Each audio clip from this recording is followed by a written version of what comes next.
Welcome dear students. Today we are going to see the modified distribution method of transportation problem. Till now you have seen transportation problem, what is the meaning of transportation problem.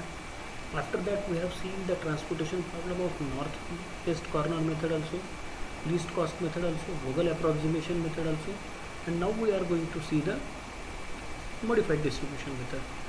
This method is exactly which gives us the correct solution, most correct solution, and this is called as UV method also.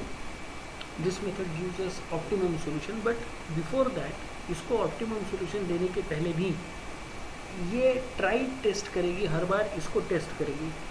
तो test करने के लिए पहला हमारे पास sample solution ready होना चाहिए.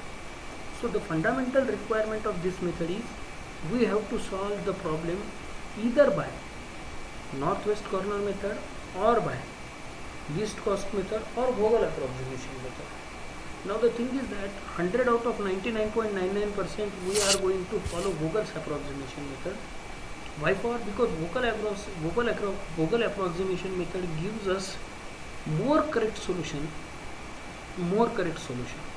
So we will directly go for more correct solution and then we will apply modified distribution method to check whether our solution is optimum or not. This gives us optimum solution. This is the most reputed method as far as transportation problem is concerned. But the thing is that this method is going to take your time. Working rule may be very simple. Working rule very easy. But actual execution of that is some of cumbersome, and you have to take care that whenever you are going to look after the method or the problem of modified distribution method, be careful, be patient. The problem may be of, it may require for us to solve the problem for near about half an hour. It may require. So this concept you have to consider. Understood? So I am moving forward for the working rule. Check whether the problem is balanced or not. You know very well the problem balanced means what? Balanced problem means the demand and supply ratio should match. Next, find the basic initial feasible solution. जो पहला हम solution find out करते हैं, raw solution जिसको हम कह सकते हैं, वो raw solution find out कर लो. और find out करने के बाद क्या करना, वो find out किससे कर सकते हो? NACM से भी कर सकते हो. ठीक है, यानी यहाँ पर थोड़ा सा गलती हो गई माय डियर स्टूडेंट्स. NWCM कर लेना इसको, नॉर्थ वेस्ट कॉर्नर. LCM से कर लेना, नहीं तो VM से कर लेना. तीनों में से किसी में भी कर सकते.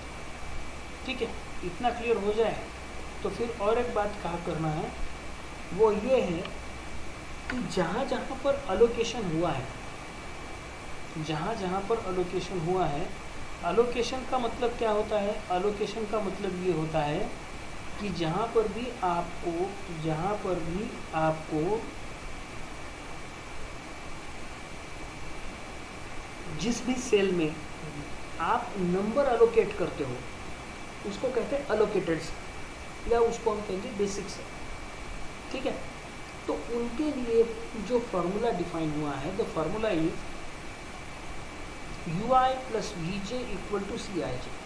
डियर स्टूडेंट्स, ये U मतलब रो, V मतलब कॉलम, एंड इसीलिए इसको UV मेथड भी कहा जाता है. Is it clear? अब इसका फॉर्मूला है UI plus VJ equal to CIJ. UI plus VJ equal to CIJ मतलब इसकी वैल्यूज हमें UI एंड VJ की वैल्यूज हमें निकालनी पड़ी. Understood? For each non basic cell पहले तो UI एंड VJ की वैल्यू निकालो और बाद में नॉन बेसिक सेल को भी एलोकेट करो. अंडरस्टूड? एलोकेशन का मेथड डिफरेंस होगा. The formula is given by XI equal to XIJ equal to UI plus VJ minus CIJ. XI plus VJ minus CIJ. The thing is that if all the values of XIJ are negative, then the current solution is optimum. यानी अगर ये XIJ सभी मुझे क्या मिला, negative मिला, तो मुझे प्रॉब्लम सॉल्व करने की ज़रूरत नहीं है. जो मुझे NWCM से, LCM से या VAM से जो सोल्यूशन मिला है वो करेक्ट है, मुझे उसमें कोई भी छेड़छाड़ करने की ज़रूरत नहीं.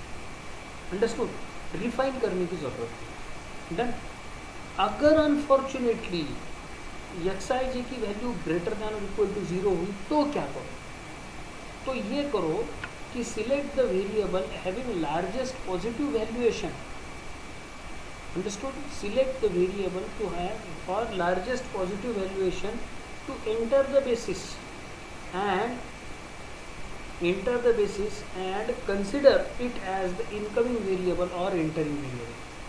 तो अब ये करना है कि जहाँ पर हमें मैक्सिमम बड़ा सॉल्यूशन मिल रहा है वहाँ से हम सिस्टम को एंटर करेंगे, ठीक है, और वो एंटर करने के बाद उसको कहेंगे entering variable, incoming variable.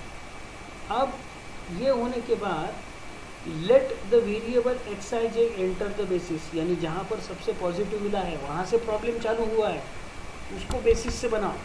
Identify the cell ij जहाँ से ये चालू हुआ है, ठीक है, और वहीं से जहाँ से ये पॉजिटिव मिला है वहीं से एक लूप स्टार्ट करो और वो लूप स्टार्ट भी वहीं से होगा और एंड पर भी वहीं पर होगा. यानी वो लूप कैसा होना चाहिए? वो क्लोज्ड लूप होना चाहिए, ओपन लूप नहीं.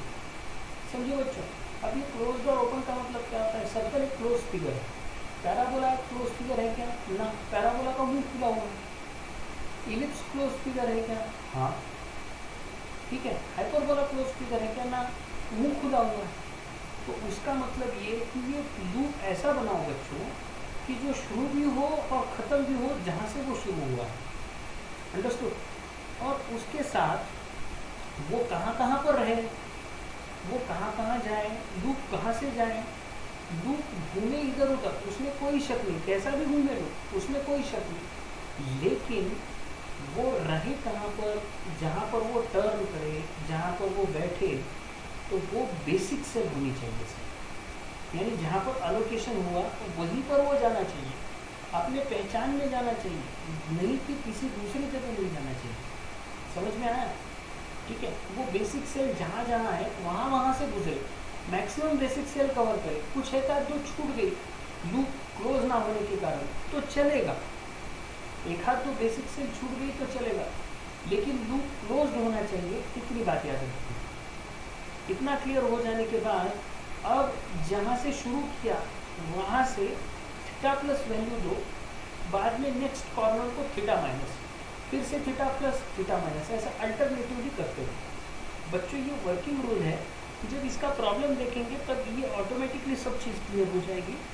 लेकिन रिक्वेस्ट आपको ये है कि वो वर्किंग रूल जब भी मैं करूँ तब ये चीज़ें अपने पास रखिएगा जरूर. नेक्स्ट, इतना क्लियर हो जाने के बाद अब एक काम करो कि ये रिपीट करो प्रोसीजर जब तक ये ऑप्टिमम सॉल्यूशन ना मिले.